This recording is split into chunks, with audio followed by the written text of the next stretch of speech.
O primeiro dos 13 espíritos. Quando Scrooge acordou, estava tão escuro que, olhando da cama, mal conseguia distinguir a janela transparente das paredes opacas do quarto. Esforçava-se por sondar as trevas com os seus olhos de furão quando os sinos de uma igreja vizinha bateram aos 4 quartos. Ficou por isso à escuta para saber que horas seriam. Para seu grande espanto, o pesado sino passou das 6 para as 7, das 7 para as 8 e assim regularmente até às 12. Aí parou. 12. Passava das 2 quando se deitou. O relógio não estava bom. Devia ter-lhe entrado para o mecanismo algum pedacinho de gelo. 12.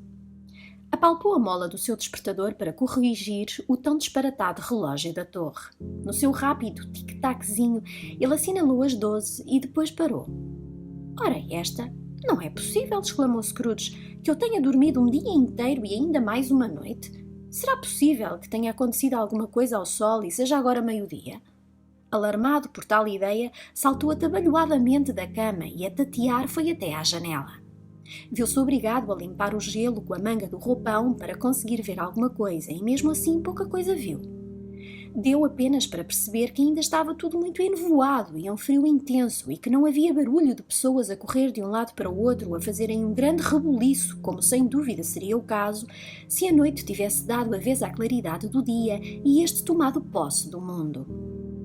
O que foi para ele um grande alívio, pois os avisos dos 3 dias após recepção desta letra de câmbio, pague-se a Ebenezer Scrooge ou à sua ordem, etc., etc., transformar-se-iam em meros títulos de crédito, como nos Estados Unidos, se não houvesse dias para contar. Scrooge voltou para a cama e pôs-se a pensar, e por mais que pensasse, não chegava a uma conclusão. Quanto mais pensava, mais perplexo se sentia. E quanto mais se esforçava por não pensar, mais o incomodava exageradamente a recordação do fantasma de Marley.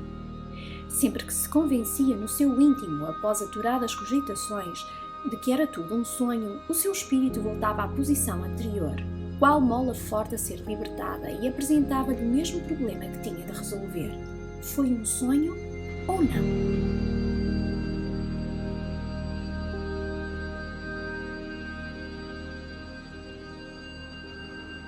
Scrooge assim se manteve até o sino bater depois às 3 quartos, e foi então que de repente se lembrou que o fantasma o prevenira para a chegada de um visitante ao bater da 1. Resolveu permanecer deitado, mas atento ao sino, para ver se ele dava a 1h. E considerando que a hipótese que tinha de adormecer não era maior do que a de ir para o céu, essa foi talvez a sua mais sábia resolução. O quarto de hora foi tão comprido que por mais que uma vez se convenceu de que dormitara sem querer e não ouvira o relógio. Por fim, lá se fez escutar pelo seu ouvido atento. Tlim, tlão. 1/4, disse Scrooge a contar. Tlim, tlão. Meia hora, contou Scrooge. Tlim, tlão. 1/4 para a hora, continuou Scrooge a contar. Tlim, tlão. Aí está a hora, exclamou triunfante. E mais nada. Falou antes de soar da hora, que se fez então ouvir uma única badalada profunda, vagarosa, abafada e melancólica. Nesse mesmo instante, o quarto encheu-se de luz e as cortinas da cama abriram-se. Digo-vos eu que as cortinas da cama foram puxadas para o lado por uma mão.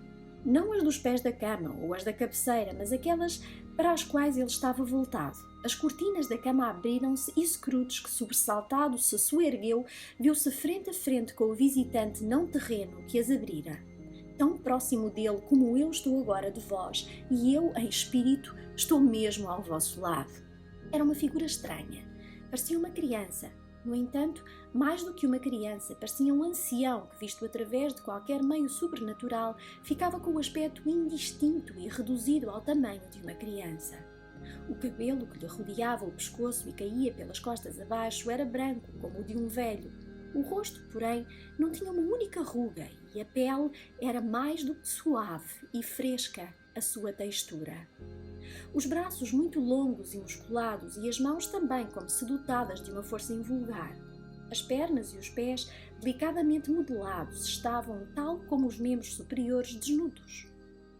Envergava uma túnica da mais imaculada brancura e a cingi-la um cinto brilhante de um cintilar maravilhoso. Trazia na mão um ramo de viçoso azevinho e, em estranho contraste com tal invernal emblema, estava a túnica orlada de flores estivais. Mas o que nele havia de mais estranho era o clarão de luz intensa que irradiava do alto da sua cabeça, o qual tornava visíveis todos os outros pormenores e que sem dúvida justificava o uso em momentos mais sóbrios do enorme apagador que servia de capacete e que ele agora segurava debaixo do braço. Mas não foi isso que Scrooge, ao examiná-lo com crescente serenidade, considerou a sua mais estranha característica. É que tal como o cinto brilhava e reluzia, ora num sítio, ora noutro, fazendo com que o que agora era luz passasse a ser escuro, também a própria figura apresentava flutuações na sua nitidez. Tão depressa era uma coisa só, como um braço ou uma perna, como tinha 20 pernas ou um par de pernas sem cabeça, ou uma cabeça sem corpo, do qual as partes esvanecentes, sem contornos visíveis, se confundiam e misturavam com a densa escuridão. E o que era mais espantoso é que voltava a ser o mesmo, nítido e luminoso como sempre. "Sois vós, senhor, o espírito cuja vinda me foi anunciada?" perguntou Scrooge. "Sim, deixa-me tocar-te aí", disse o espírito, pousando-lhe a mão no peito, "e terás todo o apoio necessário." As palavras não eram ditas, e tendo atravessado a parede, encontraram-se numa larga estrada rural com campos lavrados de ambos os lados. A cidade desaparecera por completo. Não restava dela o menor indício, fazendo desaparecer a escuridão e as brumas, pois estava agora um claro e frio dia de inverno com neve a cobrir os campos. "Santo Deus!" exclamou Scrooge, apertando as mãos enquanto olhava em seu redor. "Fui criado neste lugar, passei aqui a minha infância." O espírito olhou-o com doçura. O suave toque da sua mão, ainda que leve e momentâneo, parecia ainda presente ao sentido do tato do velho Scrooge. Apercebeu-se de milhares de odores que flutuavam no ar, cada um deles associado a milhares de pensamentos, esperanças, alegrias e cuidados há muito, muito esquecidos. "Tens o lábio a tremer", observou o fantasma. "E o que é isso aí, na tua face?" Scrooge respondeu-lhe num murmúrio embargado, que não lhe era habitual, que se tratava de uma borbulha e pediu ao fantasma que o conduzisse onde ele queria ir. "Recordas-te do caminho?" perguntou-lhe o espírito. "Se me lembro", exclamou Scrooge, em tom categórico. "Era capaz de percorrê-lo de olhos vendados." "É estranho que eu tenha esquecido durante anos", comentou o fantasma. "Continuemos." Seguiram pela estrada, com Scrooge a reconhecer todos os portões, postes e árvores, até surgir, ao longe, uma cidadezinha mercantil com a sua ponte, a sua igreja e o seu rio serpenteante. Viam-se agora, dirigindo-se na sua direção, alguns póneis de pelo revolto montados por rapazes que gritavam para outros que iam em carroças conduzidas por lavradores. Todos esses rapazes se mostravam muito alegres, trocando dizeres uns com os outros aos gritos, até que os campos abertos se encheram de sons tão melodiosos aos quais se juntou o riso do ar cristalino. "São apenas vultos das coisas que existiram", explicou o fantasma. "Não se apercebem da nossa presença." Os jocosos viajantes aproximaram-se e, ao fazê-lo, Scrooge ia reconhecendo, lembrando-se dos seus nomes, porque sentiria, ao vê-los, uma alegria tão grande, porque lhe brilhavam os olhos frios e sentia um baque no peito ao vê-los passar. Porquê aquela alegria transbordante ao ouvi-los desejar Feliz Natal uns aos outros quando se separavam em cruzamentos e desvios seguindo as respectivas casas? Que havia de alegre no Natal para Scrooge? Qual Feliz Natal, qual quê? Que proveito ele alguma vez lhe trouxera? "A escola não está totalmente deserta", disse o fantasma. "Ainda lá ficou uma criança solitária, abandonada pelos amigos." Scrooge disse que bem o sabia e não conteve um soluço.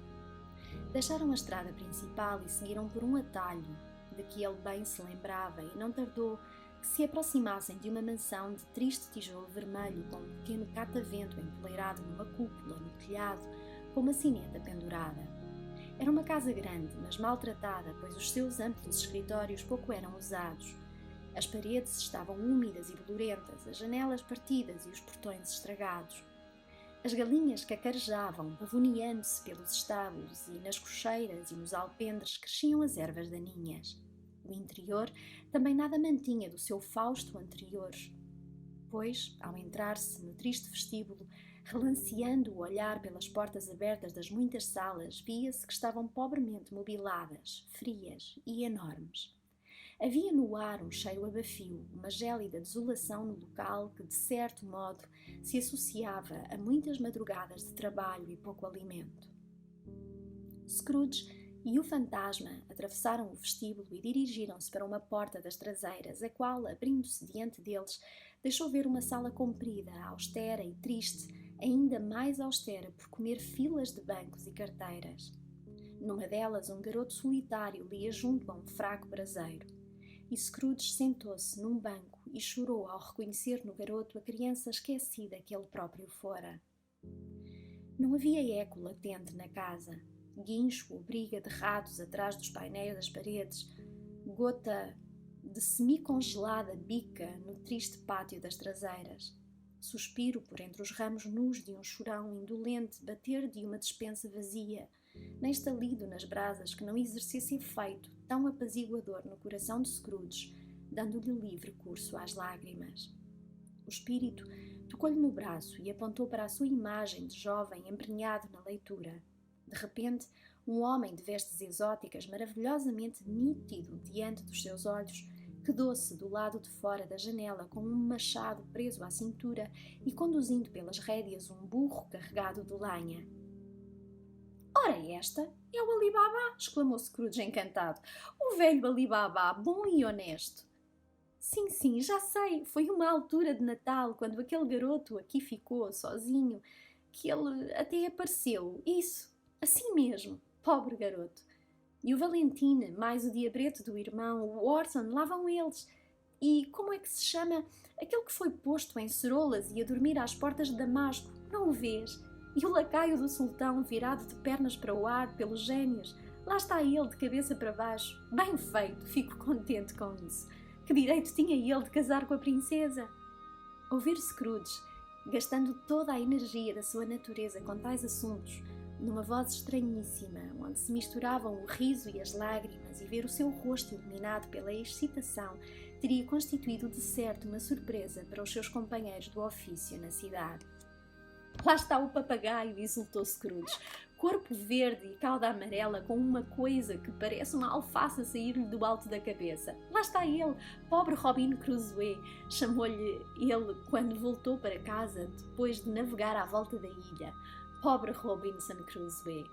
Por onde andaste tu, Robin Crusoe?" O homem julgou que estava a sonhar, mas não, era o papagaio, sabias?